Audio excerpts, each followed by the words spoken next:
offside. Yeah. If he's onside, he's onside. Simple. Then the man, us here, the man at home isn't worried and talking about it. He understands the game completely. What the decision's going to be at the moment, no one knows. We're having to speak to the referee here, Howard Webb, just to explain the rules, to clarify to everyone at home, because it's such a grey area. That can't be right, surely. Well, let's speak to Howard now, because Howard, Rio's point is a good one. You know, we have to try and explain the rule. The fans in the stadium get confused about it. Mark Clattenburg looks daft for giving it. You look daft for defending it. And it's not your fault, Mark's fault or their fault.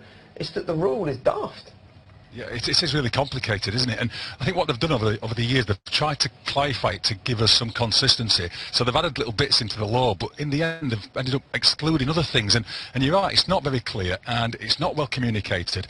And situations like today are not covered by the way the law is written. So when we see this ball coming in, if we look at what actually happened, you see Koscielny's level, he's not offside, so don't worry about him. The two players who are offside don't go for the ball, they just keep moving forward. I know why Wimmer heads the ball, because he doesn't want the ball to go through to those players behind him. He can't take that chance. That's affecting the game then, Howard, surely? That's affecting his judgment on what he's doing then, surely?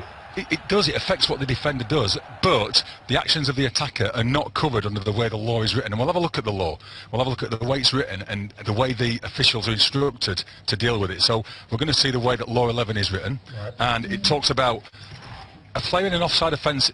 Sorry, a player in offside position is not committing an offence in his own right. He's only penalised when he either touches or plays the ball, and the players don't do that in this situation, or interferes with an opponent in one of four ways. So one is preventing the opponent playing the ball by being in his line of vision. Well, he's behind the players in this situation, so he's not in the line of vision. He doesn't challenge for the ball, because the ball's 3 or 4 metres away. Does he clearly attempt to play a ball which is close to him? Well, Sanchez and Mustafu don't do that either.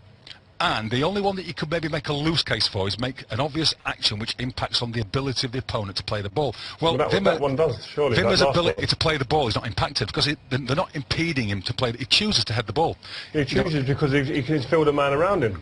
But the way that's interpreted at the bottom, the last one there, making an obvious action, another grey area, which clearly impacts upon his ability, that's seen as not impacting upon his ability. He's chosen unhindered to head that ball. Do the referees have an actual opinion on when these rules get changed? Because who's changing these rules? Are they football people or not? Because it don't seem like it's a football man that would have sanctioned that rule. So it's the International FA Board who change the rules and review the rules, and on that are various people. There's a technical committee that sit on there. They're ex-players, ex-coaches, and some ex-referees. They must be rubbish players. They're battling the most important people of all, the people who support the game. Because they don't know, they do not know. We've got to sit there and we've got to rely on you to explain everything, because who knows? We're all sitting there, he's offside. No, he's not offside because Rule 11 said this or said that.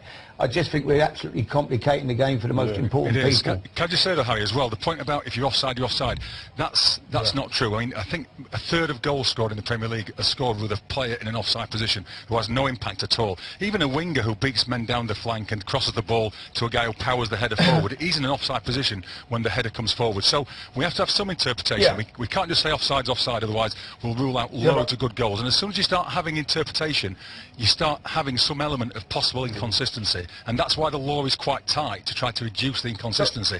But it does leave these grey areas that need filling. Go on, Righty. Yeah, but H, when you look where Mustafi was and where Sanchez was, back in that's offside, isn't it?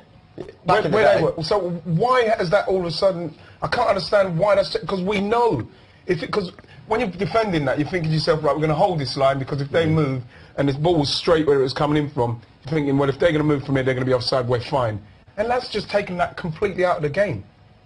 Yeah, and I suppose I don't disagree with you, by the way. I think the law needs clarifying and changing. It's not easy to do, but I mean, by all means, guys, get involved in this debate and let's put some pressure on IFAB to change it, to make it a little bit more simple, because this is a situation that I think morally this should be offside, but actually, as written, I don't think there's one assistant in the Premier League who will give it offside. I've spoken to one of the very best after the game today, just to clarify my interpretation. He totally agrees, but he thinks that the law needs looking at again for this type of situation. But, you know, it's not easy, because if those players are further away, if Mustafi and Sanchez are 10 yards further wide, would you still penalise them? So it's not easy, but I agree with you on this one. I think in summing up, you better go and speak to him. Yeah. I think actually, Howard, you know, just to clarify, we've got an ex-referee speaking to a current assistant referee and having a conversation with a centre-half, a striker and a manager, and all of you are in complete agreement that this rule needs to be changed. Yeah, I think it needs to be looked at again, because they keep tweaking it and changing it, and even though they're well-intentioned, they're trying to make it more consistent and simple, and they're trying to give the benefit to the attacking team. In the end, they sometimes end up leaving areas not covered, and that's the situation today. By trying to tighten it up, they leave some areas not covered, and it ends up with this debate. Exactly. All right, thanks, Howard. Thank you very much for your time. And that's the point, actually. We've just watched a North London derby toe-to-toe for 90 minutes, and we're talking about that decision. OK, right, we're going to take...